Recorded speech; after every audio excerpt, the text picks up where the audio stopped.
महाराजांचा।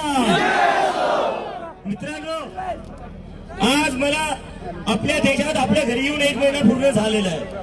मागच्या 1 महिन्यापासून देशभरात फिरलो आणि मागच्या 16 दिवसापासून आम्ही जंतर मंतरवर बसलेलो आहे। कशासाठी बसलेलो आहे? कोणाचे वोट मागायला नाही बसलोय, कोणती पॉलिटिकल रॅली करायला नाही बसलोय। ज्या 20 पेक्षा जास्त मुलांनी आत्महत्या केली आहे त्या मुलांना न्याय भेटला पाहिजे याच्यासाठी बसलेलो आहे। आणि त्याच्या बदले आम्हाला काय भेटलं?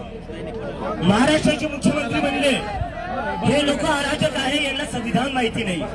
संविधान हातात घेऊन चालतोय आणि सोबतच असणारे मुख्यमंत्री साहेबांना विचारायचंय, सकाळी 5 वाजता संविधानात पुढे लिहिलं होतं की शपथ घेऊ शकता।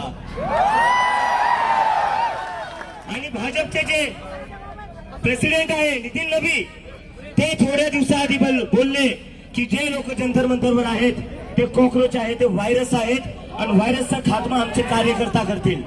ते या देशात जेव्हा जेव्हा मुलं विद्यार्थी परीक्षेचा मुद्दा उठवतात, बेरोजगारीचा मुद्दा उठवतात, त्यांना हे सरकार व्हायरस म्हणून बघते।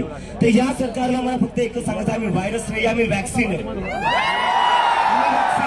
आम्ही व्हायरस नाहीये, व्हायरस तुम्ही लोक आहे ज्यांनी पूर्ण कीड लावून ठेवली या देशाच्या एज्युकेशन सिस्टमला। धर्मेंद्र प्रधान ते थोड्या दिवसाआधी बोलले जे लोक जंतर मंतरवर बसलेले ते दहशतगर्द्यां, ते आतंकवाद्यांची बी टीम आहे।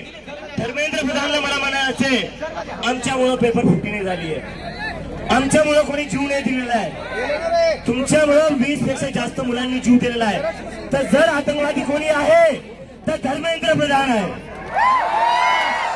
तुमच्यामुळे लोकांचे जीव गेलेले आहेत। आणि मी आज सकाळी दिल्लीवर आलोय, आता लगेच हा कार्यक्रम झाला की मी दिल्लीला वापस चाललोय, कारण की हे आमचं जे दिल्लीतलं आंदोलन आहे ते धर्मेंद्र प्रधानचा राजीनामा झाल्याशिवाय आम्ही वापस घेणार नाही।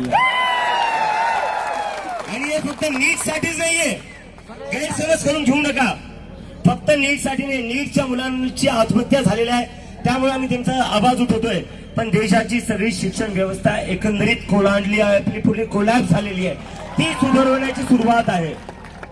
आणि सोनम वांगचुक सरांचा मी एक मेसेज घेऊन आलोय।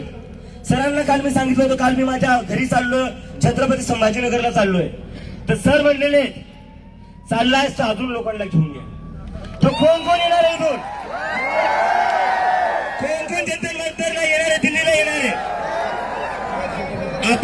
आपण दरवेळेस असतो दिल्लीचेही तख्त राखतो महाराष्ट्र माझा, म्हणतो की म्हणतो। तर आता वेळ आलेली आहे, जंतर मंतरवर या देशाचा युवा, या देशाचा विद्यार्थी एकत्र येत आहे। तर आपल्या सगळ्यांची जबाबदारी आहे जंतर मंतरला यायचंय आणि आंदोलनाला अजून मजबूती द्यायची आहे। महाराष्ट्राच्या मुलांशिवाय आणि छत्रपती संभाजीनगर शिवाय हे आंदोलन पुढे जाणार नाही।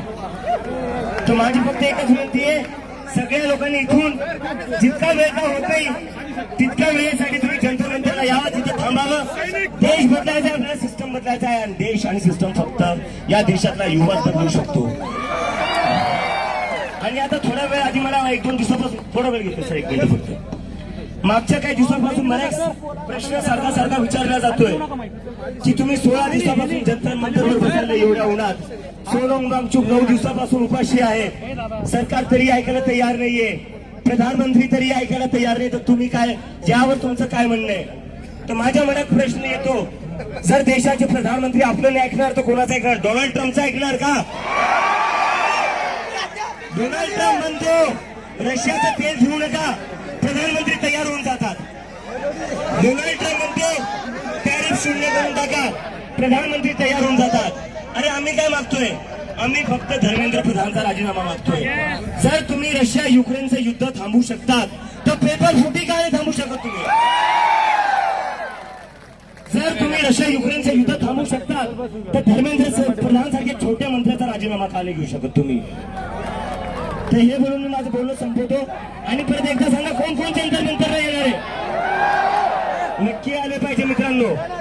छत्रपती संभाजीनगरचा मी आहे, जर तुम्ही इथून सोबत नाही आले तर आपल्या इज्जतीचा प्रश्न आहे आता। तर येसाल ना नक्की? आणि इथे जेवढे टीचर्स आहे, शिक्षक आहे, रोहित सर आहे, मी यांना इन्व्हाइट करतो, एकदा प्लीज तुम्ही सगळे जंतर मंतरला या आणि एकदा विद्यार्थ्यांसोबत उभा राहा। आणि मला खात्री आहे जेवढे इथं शिक्षक आहे, नेते आहेत, ते सगळे जंतर मंतरला नक्की येतील, कारण की विद्यार्थ्यांसोबत सगळ्यांनाच उभा राहिलं पाहिजे. आणि पेपर कुठलाही असो तो ऑफलाईनच झाला पाहिजे, ऑफलाईनच झाला पाहिजे. जर पेपर ऑफलाईन नाही झाला तर सरकारनं ऑफलाईन करून टाकू. शिंदे